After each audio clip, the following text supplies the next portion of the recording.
Well, speaking of the S&P, let's look at some of the biggest themes in the markets this year and get an outlook for 2026. We're joined by Drew Pettit, in person, equity strategist at Citi US. It's great to see you. Glad to be in. It's great. You're based in Buffalo. You spend a lot of time in New York, but you're kind of our neighbor here. Yeah, and I love the drive up the 400 series highways to come see you guys. Okay. Are you being sarcastic or? A little bit, but it sure wakes you up in the morning. They can be overloaded, those highways, and you can get some, unpredictable driving. Yeah.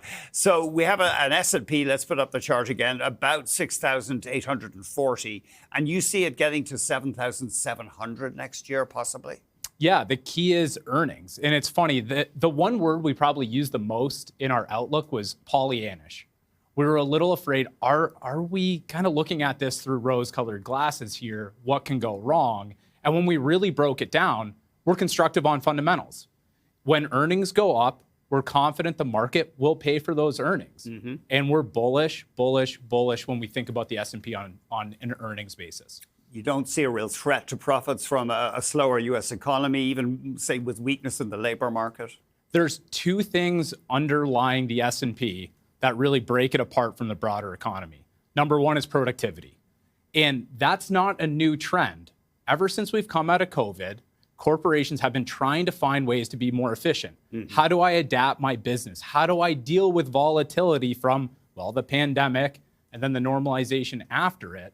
So that trend's been at work. So there's been really good share gains, profit improvement outside of tech. And there's the other theme that persists. In AI, and the AI build out, again, is different from the economy. So that's been driving estimates higher for the S&P when typically analysts in the US start too high on their estimates and cut throughout the year. So that's been a big change. So again, we're still very bullish on the fundamentals underlying the index. So even apart from AI, U.S. companies have been achieving better productivity. Is that by investing in capital equipment and tech?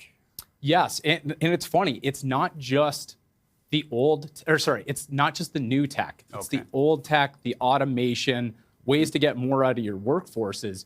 You're actually seeing relatively stagnant labor numbers from S&P 500 companies, but revenues keep rising.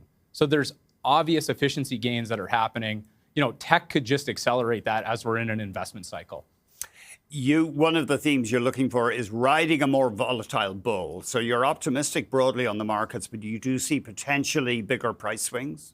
Yeah, and that's the kicker when you have the higher multiple people are putting on these earnings. Right. Mm-hmm. Even when we get away from talking about multiples, we think about kind of discounting the cash flows we expect. So the market expects good earnings. We expect better. That's why we have that 7,700 price target. Mm-hmm. But that's really baking in 12% earnings growth for the next 5 years. So compounding growth. If you get 10%, that's great. The problem is we're already priced for great. So that's why we think when you have good news, you're getting a big reaction to the upside. But when you're getting bad news, you're also getting big reactions to the downside. It's part of a later stage bull market. I mean, speaking of downside, maybe we could put up a 10-year chart for the S&P 500, because I actually didn't realize this. The S&P 500, it got to just under 4,800 at the end of 2021. And then 2022 was horrible. A lot of the big tech stocks dropped. And by the end of 23, we were only back to where we were in 2021. Now, it's been up since then. But the market can experience some nasty haircuts on the way. Yeah, it's funny. When you think about 2022, the issue there was fundamentals. You were worried about the growth in big tech. You were worried about the next driver, and you see the pullback. When you even look at the tariff blip from earlier this year, what was the concern there? Was it really valuation? No, it was the impact tariffs could have had on earnings. Mm-hmm. So we've had a year of trying to navigate policy uncertainty that was going to directly affect the bottom line. This was the year where your earnings estimates could have swung depending how far, policy swung throughout the year. So I think we're past a lot of the aggressive earnings volatility that is supportive of markets moving higher from here. And you think one big theme in 2026 will be companies actually exploiting AI, not just providing it? Yeah, it's funny. It shows up in a couple places here. So number one, improving productivity, but it's we think about quality in this sense. Who's going to get better returns? And it's operationally driven now. Everyone used to talk about buybacks. Oh, earnings are going higher. People are shrinking share count. But markets aren't really aggressively paying for that anymore.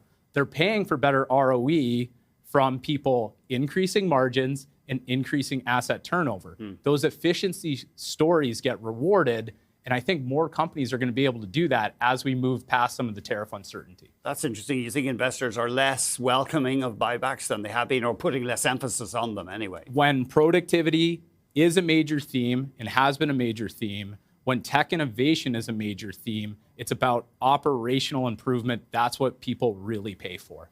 I always think there's something sad about buybacks. This is the best thing. Instead of growing the company or researching new products, we're just going to boost the stock price. It depends what return you can get on that investment. If we are in a real tech innovation cycle, if we are in a real productivity boost, you better tell me you can find a good way to put that dollar to use. Yeah, I mean, that's a corporate treasurer has to answer that question. What's going to give me the best return? That's his or her responsibility. Yeah, and I think markets are sniffing that out when we look at the companies that are expected to improve ROE from operational efficiencies. Those have actually outperformed the market, and that's not just a factor of being in the Mag 7. You've had in the States two presidents who've been pretty radical with industrial policy. President Biden sponsored a huge rollout of green technologies and industrial investment in America. And President Trump's emphasis has really been moving manufacturing back within the US. But I suppose these trends take decades to play out. Yeah, and it's funny, the real story behind both of them, so let politics aside, because always a fun conversation, but we don't have that much time, it is really getting into there is an infrastructure build. The one theme that's really persisted beyond politics has building and improving infrastructure. Onshoring was a theme, not just when tariffs came in. People were trying to shorten supply chains ever since the pandemic hit. Even before then, you're starting to see cost normalization between emerging markets in the United States. So that trend has persisted. How you get there, a little bit different from administration to administration, but it all comes back to why are they doing it? Productivity. That is the number one theme that we keep coming back to. Productivity, productivity, productivity. That's interesting. I hadn't thought of that. In some ways, Trump's policies aren't that radically a departure from Biden's. There's common elements. How you do it is different. The end goal is, again, improving the back end of the manufacturing economy, the business economy. It requires good infrastructure on the ground. Drew, thanks very much indeed. Oh, thank you guys for having me in. Have a great holiday as well. Drew Pettit, equity strategist at Citi US.